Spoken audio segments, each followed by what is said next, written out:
Pues este es su programa Dialogando en la Ciudad de las Ideas. Hoy tendremos una mente espectacular y por supuesto provocadora. El propósito es cuestionarnos, preguntarnos, debatir con nosotros mismos y partir de una referencia. No te creas todo lo que piensas. Estoy abierto al diálogo, al otro, no solamente a consentir con el otro, sino a concientizar con lo que el otro me dice. Ese es el propósito de un diálogo. No ningunear, no anular, no obsesionarnos con lo que pensamos. A ver si después de este programa salimos y entramos siendo distintos. Acompáñenos.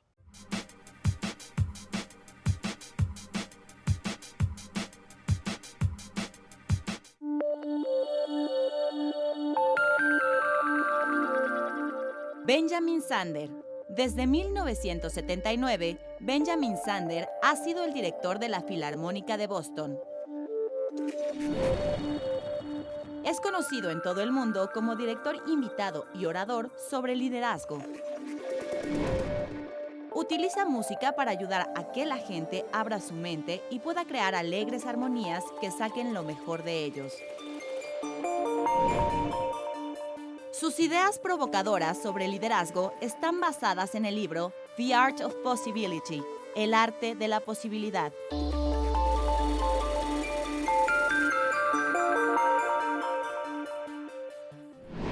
Bienvenidos a un programa muy especial de la Ciudad de las Ideas. Yo he tenido la fortuna de conocer a gente muy interesante, de escuchar a gente que te mueve. Pero si pudiera decir quién es una de las 3 personalidades que más me han movido escuchándolas, que más me han llegado al corazón, que más me han cambiado mi manera de entender el mundo, hoy tengo el honor de estar con él. Es para mí realmente como un ídolo, un héroe, soy su fan. Y Ben Zander es el director de la Filarmónica de Boston. Y cada vez que lo escucho, he tenido la oportunidad de escucharlo ya en 2 ocasiones, me cambia el día. Y no solo el día, sino permanentemente me hace pensar sobre pensar. Va a ser, sin duda alguna, la estrella, una de las grandes estrellas en la Ciudad de las Ideas, porque habla del arte de la posibilidad, habla de cómo ser líderes, habla de cómo comunicar la música. Yo creo que junto a Leonard Bernstein y él son los grandes comunicadores de la música y uno de los grandes amantes de vivir. It's really a pleasure, as you know how a big pleasure to be with you, Ben. So You are such an enthusiast. You see, you're full of enthusiasm, and that's the secret of everything. Well, everything is about enthusiasm. And you know the word enthusiasm, what that means? No, please tell me. Theo is God. God. Enthusiasm means full of God. So you are full of God. No, you're very nice. And coming from you, it's for me everything, you know? Yeah. Well, if people should recognize you, but with your own words, who are you? What do you do? Well, my first job is I'm a teacher.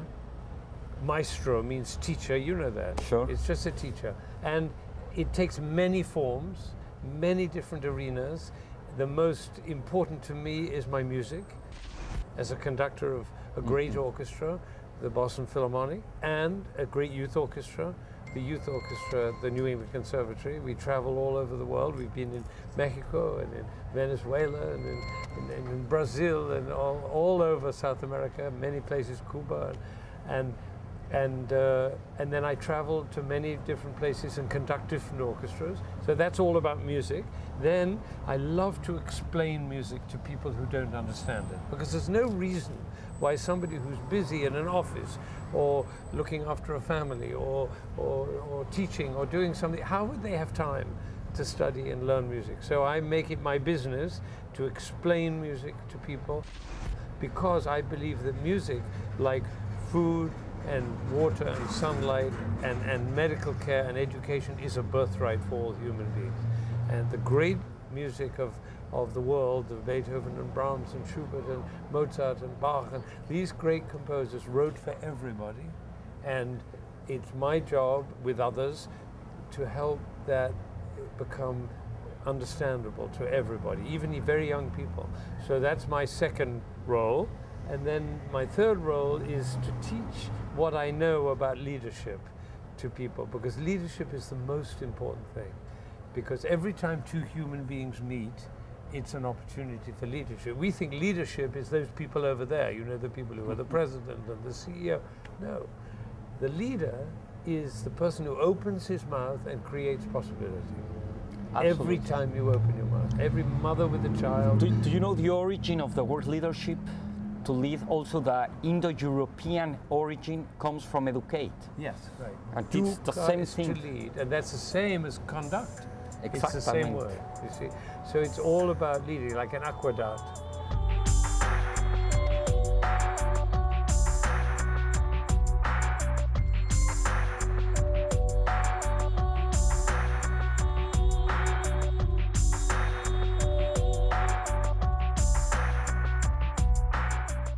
I had the chance to be the teacher assistant of leadership course with Ronnie Heifetz. I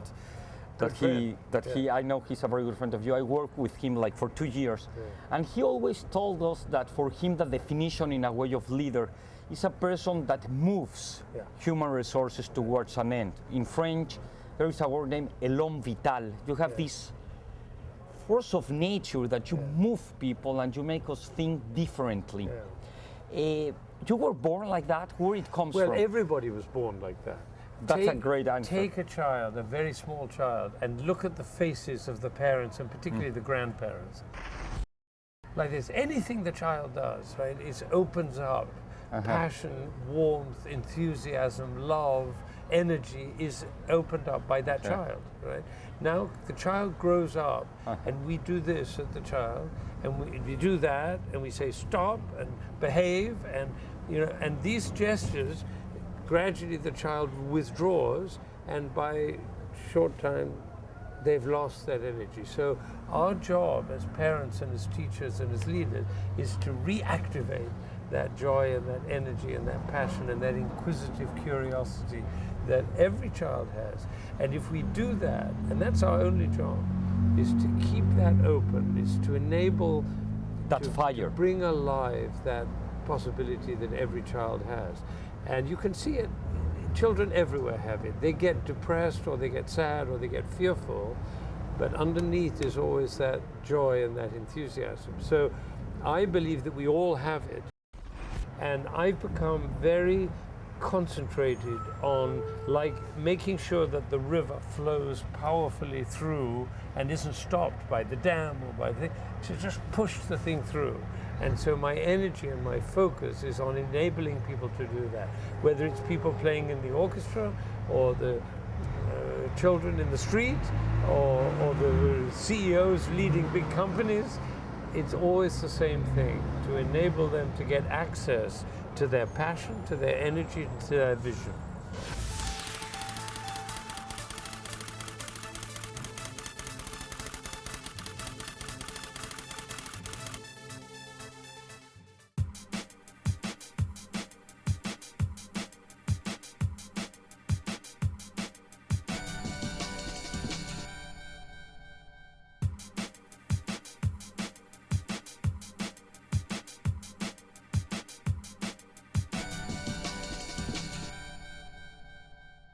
You know, I have, like, when you listen to somebody and pass the time, sometimes you forget what that person or taught you.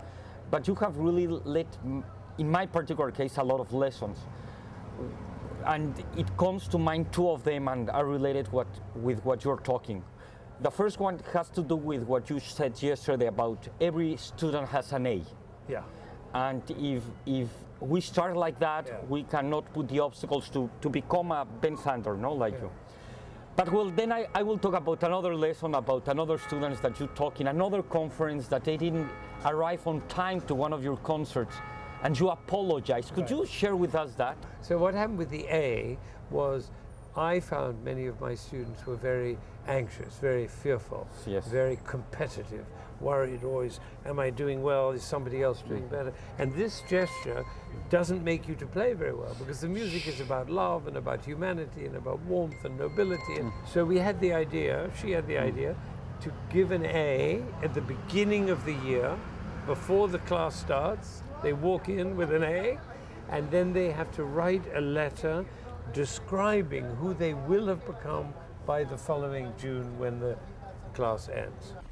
The other thing was, I became very upset because my students, instead of going to a great concert that I was conducting, and they should have been there, and it was a very important violinist, maybe the greatest violinist in the world, and very exciting, they didn't come, they went shopping, they went to the mall. And I was very angry. What? And Roz said, remember to apologize. I said, why, what do you mean apologize? Why, what should I apologize? They should have been that they had their tickets. They were keeping other people away. It was sold out. It was irresponsible. She said, remember to apologize. Now, what I then realized, what she was teaching me, was that I hadn't told those students about the great violinist. Ivry Gitlis was the name. I hadn't told them about him and how great he was, the greatest violinist of our time, and that it would be a life-changing experience, and they would never forget it as long as they lived. I didn't say that. That's a lesson and so for life. how can I expect to be? So the lesson is, if somebody doesn't do what you want them to do, you can apologize to them because you didn't enroll them.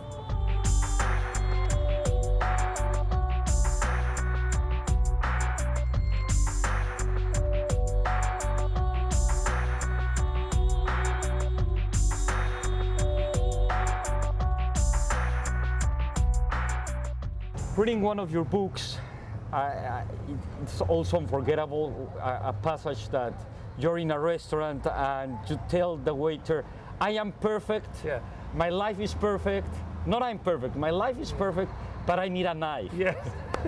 Well, do you enjoy life? What do you mean? What happened was this. I was having my breakfast with a friend, and we were very happy, very joyous, good conversation. And then the breakfast began, no knife, right? So I called the waitress. I said, waitress, I have a perfect life, but I don't have a knife. So now she goes to get the knife, and there's a girl, 11 years old, at the next table. She hears me. She thinks that's very funny. And so we smile like that at each other. The next day, when I come down to breakfast, she's sitting there. I said, how are you? She said, perfect. So she learned the lesson. Now, the lesson is very interesting. Totalmente. Because when she left with her parents, I was still having my breakfast. She left, and I waved. I said, have a perfect day. She said, I will. So what she realized was whether she had a perfect day or not was entirely up to her. In other words, if she understood that it's all invented anyway. We can say, somebody says, how are you? Say, well, I'm okay. Nobody's interested in the long story of how you are. They're making communication. So if you say to somebody says, how are you? Have a good day. And she said, I will. How's your day? Perfect. Then what you're doing is setting up a kind of relationship, which is joyous, which is energized, which is fun-loving, which is open-hearted. And so you've got a different kind of relationship.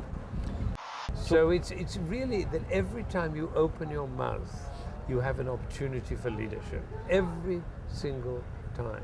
Every time a parent opens his mouth, or a mother or a father, to a child, he has an opportunity for leadership. Every time a child looks after an eight-year-old child with a dog, it's the same thing. So the discipline, and this is really important, this is not just fun-loving stuff. This is a rigorous discipline called the art of possibility. It has to be practiced rigorously, which is that anything you say can either move people towards possibility or move people away into the downward spiral. And the discipline of the leader, whether it's a child, a middle-aged, grown-up, powerful, rich, poor, doesn't matter. Every time we speak, we have this opportunity. And so it's a big responsibility. When you don't feel well with yourself, because that's human, and sometimes you get angry and sometimes you get frustrated or despair, how it works within yourself? Well, it's a very good question, and sometimes I slip back, or what I call off track. Is like there's a track, and then I go off the track, and we all do that. And the real question is, does it matter?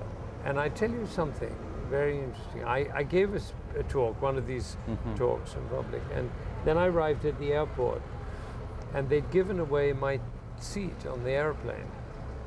And in first class, they never do that. I was traveling first class, and I arrived, they said, no, we gave it away. I said, what? And I was very upset because I was tired and a long journey, and I had to go from the West Coast to the East Coast. No, it was all wrong. And so I started, I don't remember what I said, but it wasn't a pretty sight. And then there was a gentleman standing behind me, and he said, I'm sorry I saw that because I really enjoyed your talk. And you know what? We can't afford, we leaders. I know, we a public figure. We cannot afford. It's like the priest. He cannot behave badly because people are watching. And if the priest behaves badly, people say, that's not so good. And that calls everything in question. So I think we leaders, and I mean by that every adult, really, we have everybody. If we behave badly with our children, let's say a father has an argument with his son, and the father wins. Does he win? He really doesn't win. What do we mean by winning? Exactly. So I think part of the discipline of possibility is to act in a way that creates possibility. And if you don't, you pay a price for it. As a conductor, I'm constantly in this position where people depend on me for their livelihood. They see me as up there, I'm the maestro, right? And if I misuse that or I abuse that privilege, it's double responsibility. It's a double responsibility. And we forget sometimes. But the good thing about that is that we have coaches. I have a coach. And I put white sheets on the stand of all the musicians. Boom! If I say something, I hear about it, and I welcome it. So coaching is you cannot coach